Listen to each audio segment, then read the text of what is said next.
तो कर दें आज इस पाठ का अंत। कौन सा? वही पास्ट और फ्यूचर कंटिन्यूअस टेंस।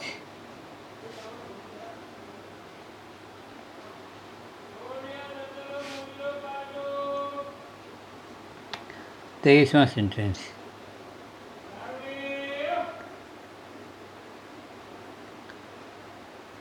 उसे सारा दिन काम क्यों करते रहना पड़ेगा? उसे सारा दिन काम क्यों करते रहना पड़ेगा? Why will he be working for the whole day? Why will he be working for the whole day? उसे सारा दिन काम क्यों करते रहना पड़ेगा?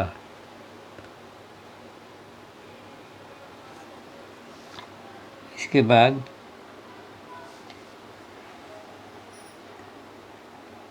वह सारा दिन काम क्यों कर रहा था? वह सारा दिन काम क्यों कर रहा था? पहला सेंटेंस हमने फ्यूचर कंटिन्यूअस का बनाया था। अब दूसरा है पास्ट कंटिन्यूअस का। Why was he working for the whole day? Why was he working for the whole day, ये आपका पास्ट इंडेफिनिट का हुआ। इसके बाद हम इतनी ऊंचाई पर कैसे चढ़ रहे थे? हम इतनी ऊंचाई पर कैसे? How were we climbing on so much of height? Why were we climbing on so much height?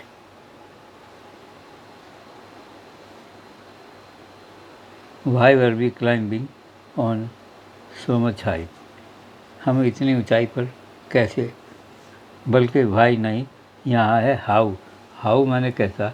How were we climbing on so much height? हम इतनी ऊंचाई पर कैसे चढ़ रहे थे? यहाँ मैंने हाउ यानी कि कैसे का प्रयोग करके दिखाया। हम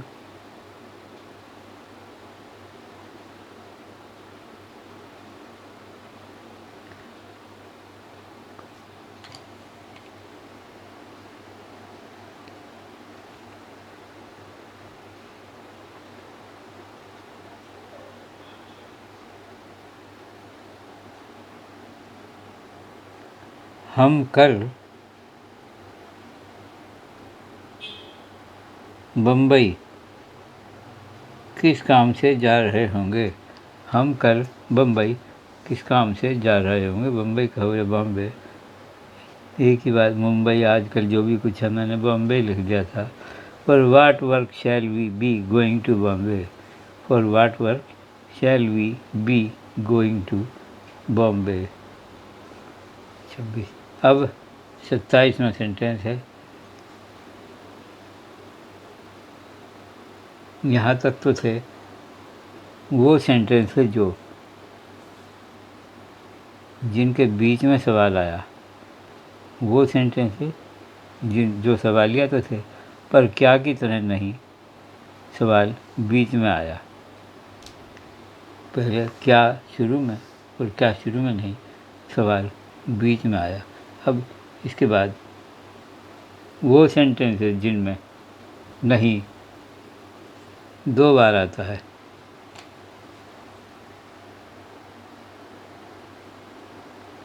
नहीं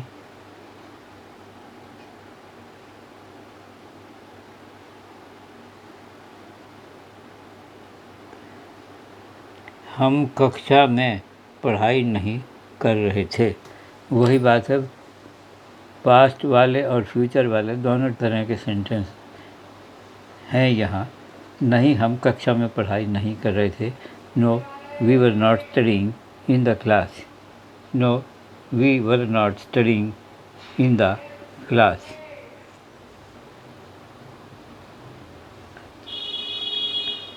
इसके बाद नहीं, हम कल बम्बई नहीं जा रहे होंगे, ये फ्यूचर टेंस। इसमें भी वही डबल नेगेटिव।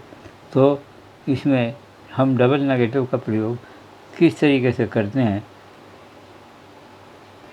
ये देखने की बात है। No, we shall not be, verb के बाद नॉट लगाया, फिर बी लगाया, शैल बी और शैल नॉट बी। अगर डबल नेगेटिव है तो शुरू में नो और बीच में वही not. No, we shall not be going to Bombay tomorrow. No, we shall not be going to Bombay tomorrow. ये देखिए, आप याद रखिए, पहले नो लगेगा, उसके बाद सब्जेक्ट, फिर वर्ब, ऑक्सिलरी वर्ब, फिर उसके बाद नॉट और उसके बाद बी और फिर हेल्पिंग वर्ब। ठीक, ये बात ध्यान में रखने की है। प्रेजेंट वो पास्ट में तो इतनी लंबी चौड़ी बात नहीं थी, लेकिन इसमें शैल बी गोइंग वगैरह है जो, तो इसके लिए हमें ये ध्यान रखना पड़ता है कि हम नॉट को किस तरह लगाएं जो ये सारा भी आता रहे और नॉट भी लग जाए, हम दावत भी खा लें और हमारा पेट भी ना फूले। नहीं, वह नहीं जानता, इस काम को हम कैसे कर सकते हैं, इसमें कर सकते थे, इसमें हमने कैन का प्रयोग किया है। कैन, जो एक प्रयोग हमने काफ़ी टाइम से नहीं किया है। No, he does not know, देखिए, नो एन ओ नो और he does not know KNOW, know. No माने नहीं और नो माने जानना, तो नॉट भी आया और नो भी आया। No, he does not know, not और नो, नो NO वाला नो नहीं, KNOW वाला। How shall we do,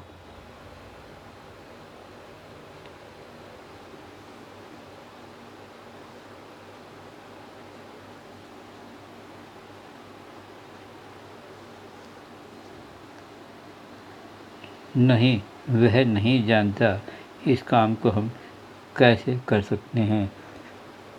no, he does not know, how can we do this work, या अगर पास्ट में है तो कुड लगेगा, how could we do this work. ठीक है। No, he does not know, पहले क्या, past indefinite. No, he does not know, how could he do this work, वही काम कैसे कर सकता था, क्योंकि दोनों बार पास्ट वो नहीं आ सकता था।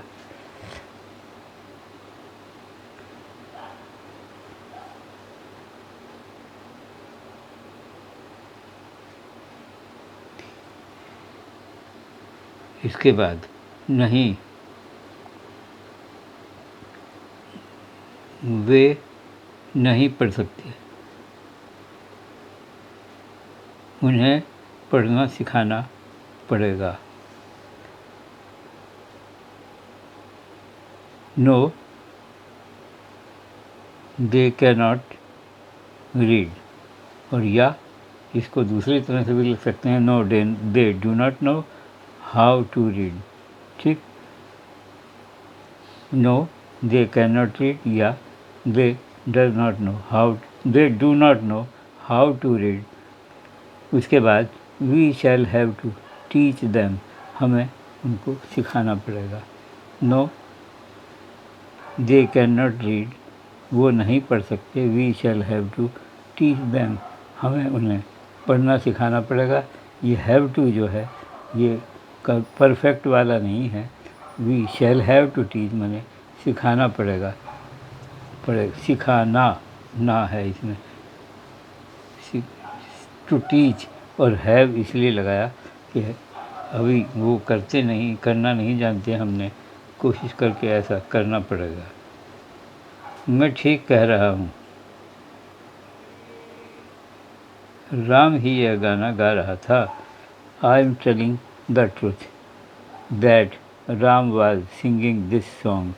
I am telling the truth that Ram was singing this song. Ram ही ये गाना गा रहा था, इसलिए हमें दैट लगाकर राम पर जोर देकर राम वाज सिंगिंग, राम ही, राम का मतलब राम ही ये गाना गा रहा था, इस शब्द पर राम पर जोर दिया गया है, इसके लिए दैट भी लगाया गया है। वह नहीं जानता कि जो अंडरस्टूड है हिंदी में, इंग्लिश में हमको ये लगाना पड़ेगा। ये पाठ पूरा हुआ, ये पाठ पूरा हुआ। कल से नया शुरू कर रहे।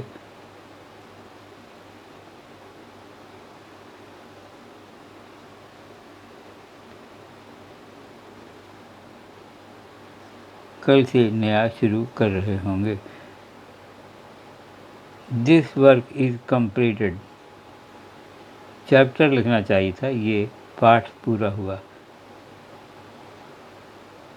या दिस लेसन लिखा है, दिस लेसन इज़ कंप्लीटेड। ये पाठ पूरा हो गया है। इसमें इज़ के बाद वर्ब की थर्ड फॉर्म लगाई गई है, completed. This work is completed. We shall be starting the new one tomorrow. We shall be starting the new lesson tomorrow. इसमें न्यू वन भी कह सकते हैं, लेसन की जगह हमें कहना चाहिए न्यू वन।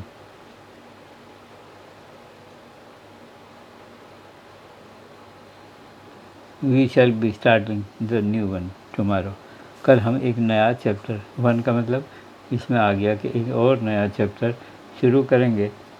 तो आज ये पाठ पूरा हो गया है और हमारा टाइम भी पूरा हो गया है, इसलिए पाठ को यहीं बंद कर दिया जाए।